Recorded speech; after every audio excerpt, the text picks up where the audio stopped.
तो PhD students जब research paper को पढ़ते हैं तो क्या प्रॉब्लम आती है, कैसे वो क्यों इतना डिले हो जाते हैं, पब्लिकेशन क्यों नहीं पढ़ पाते हैं, तो ये मैं कुछ आपके सामने डिस्कस करता हूँ जिससे कि आपको पता चले। जब पीएचडी स्कॉलर, तो तुम बताओ कि सपोज़ मैंने ये तुमको पेपर दिया, ठीक है, तो देख रहे हो कि ये पेपर है। तो नॉर्मली जब पेपर रीड आउट करते हो तो क्या एक अंदर से आता है कि मैं इसको पढ़ के अब आगे बढ़ पा रहा हूँ या नहीं, दिक्कत मतलब क्या दिक्कत आ रही है? अगर उसको मैं बोलूँ कि फट से इसको पढ़ो और एक पेपर कंपाइल करना स्टार्ट करो, तो उसमें क्या प्रॉब्लम आएगी? सबसे पहले प्रॉब्लम तो होती है थोड़ा लैंग्वेज की। मतलब मतलब समझ में तो आता है, लेकिन क्या होता है कि ये मतलब उसको समझ नहीं पाते कि वो बोलना क्या चाह रहा है। हाँ, पहले तो समझ में आ जाता है, ठीक है हाँ, क्या है, लेकिन फिर लास्टली जब वो आते आते फाइनली रीड आउट ख़त्म हो जाता है हाँ तो ये नहीं समझ पाते हो कि हाँ अल्टीमेटली उसने क्या अल्टीमेटली क्या बोला। हुआ, वो ये एक दिक्कत है। ठीक है, सेकंड और उसके क्या? बाद फिर रिसर्च वगैरह में वो लोग काफ़ी थोड़ा कॉम्प्लिकेटेड जैसा कर देते किसी किसी पेपर में। जैसे कि कभी कभी स्टैट्स उतना नहीं है हम लोग का बैकग्राउंड, तो कभी कभी स्टैट्स में दिक्कत आ जाती है। ठीक है। देन रिजल्ट्स में जिस तरह से मतलब वो ग्राफिकल रिप्रेजेंटेशन जैसे करते हैं, कभी कभी ग्राफिकल रिप्रेजेंटेशन में प्रॉब्लम होती है। कभी कभी देखते हैं कि किसी किसी पेपर्स में काफ़ी ज़्यादा ग्राफ्स, टेबल्स ये सब होते हैं, तो उनको कोरिलेट करने में दिक्कत आती है। कि मतलब क्योंकि कभी कभी किसी किसी पेपर में क्या होता है ना कि ग्राफ जो देता है और उसके बारे में जो बोलता है, वो चीज़ तो हाँ कोरिलेट नहीं हो कोरिलेट पाती। करने में दिक्कत होती है कि बोलना क्या चाह रहा है। मतलब स्टैटिस्टिकल तो चलो समझ सकते हैं कि स्टैटिस्टिकल एक अलग सेक्शन है, वो कितना भी पढ़ लो तो वो शायद स्टैट वाले ही समझ पाते होंगे अच्छे से। मगर हाँ, रिजल्ट का जो कोरिलेशन बोला, अच्छा दूसरा, पहली चीज़ कि पेपर देखने के बाद कहाँ से उसको समझना स्टार्ट करते हो? मतलब ये पूरा ड्राफ्ट है, फिर इसके अंदर एब्स्ट्रैक्ट आया, फिर इंट्रोडक्शन आया, मटेरियल। फर्स्ट तो एब्स्ट्रैक्ट ही पढ़ते, क्योंकि एब्स्ट्रैक्ट एक ओवरऑल व्यू देता है कि हाँ इस पेपर में है क्या। उसके बाद एब्स्ट्रैक्ट के बाद फिर इंट्रोडक्शन, तो वो नॉर्मली होता है जो भी मतलब जो भी पेपर है वो इंट्रोडक्शन होगा। लेकिन कभी कभी किसी किसी पेपर में इंट्रोडक्शन में ही कुछ कुछ मेथड बता देते हैं, तो वो इंट्रोडक्शन भी पढ़ना जरूरी होता है कभी तो कभी। वो समझ में आ जाता है पूरा?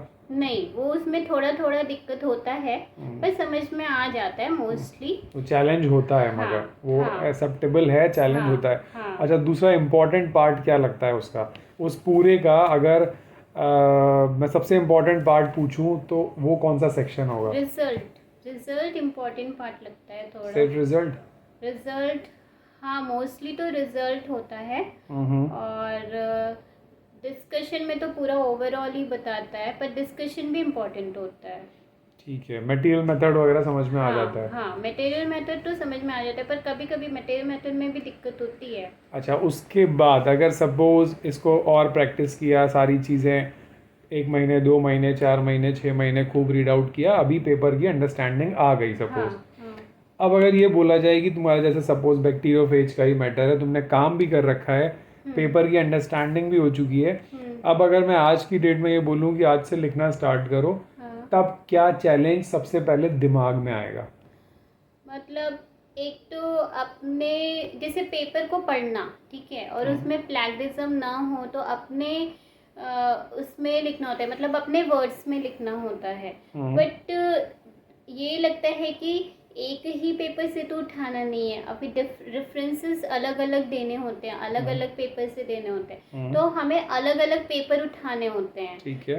तो अलग अलग पेपर उठाएंगे तो उसमें मतलब अलग अलग चीज़ें दी होती हैं। किसी किसी पेपर में तो कॉमन मिल जाता है, बिल्कुल। लेकिन किसी किसी पेपर में डिफरेंट होता है। फिर क्या है कि अपने वर्ड्स में लिखो, तो वो सारी चीज़ें थोड़ा एक चैलेंज हो जाता है कि अपने वर्ड्स में कैसे लिखें। वहीं पर स्टक हो जाते हैं और हाँ बस आगे नहीं बढ़ पाते। हाँ।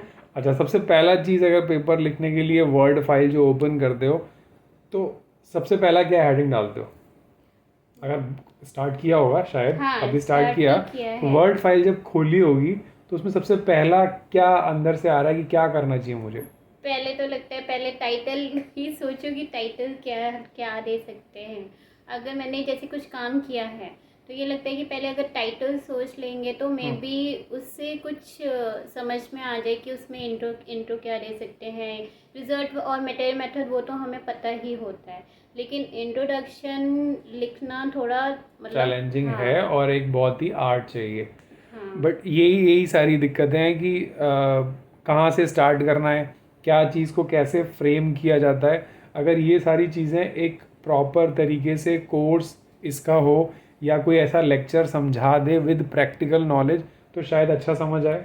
हाँ, मतलब कुछ ऐसा लगता है कि ऐसा कुछ होना चाहिए कि एक हाँ, प्रॉपर एक सीरीज़ हो, कोई हमको एक एक पार्ट में ये चीज़ बहुत अच्छे से पहले ही समझा दे। तो पेपर लिखना एक ऐसा हो जाना चाहिए पीएचडी के अंदर कि वो एक टिप्स पे हो। मतलब वीकेंड में भी अगर वो काम करना स्टार्ट करो तो एक महीने के अंदर एक ख़त्म हो महीने जाए। में। अगर ये चीज़ नहीं आ पा रही है तो एक प्रॉब्लम फील होती है कि नहीं पेपर लिखना। हाँ, वो तो है, प्रॉब्लम तो है कि मतलब किस पहले तो स्टार्टिंग ही हो जाता है कि स्टार्ट कैसे करें। तो ये- ओवरऑल काम और पेपर राइटिंग सबमिशन ये सबसे बड़े चैलेंजेस हैं।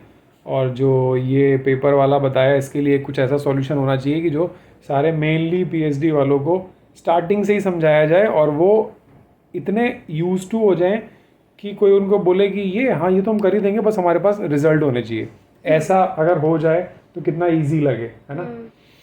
So this is all about कि क्या चैलेंजेस हैं और सच में ये चैलेंजेस हैं, सारे लोग फेस कर रहे हैं।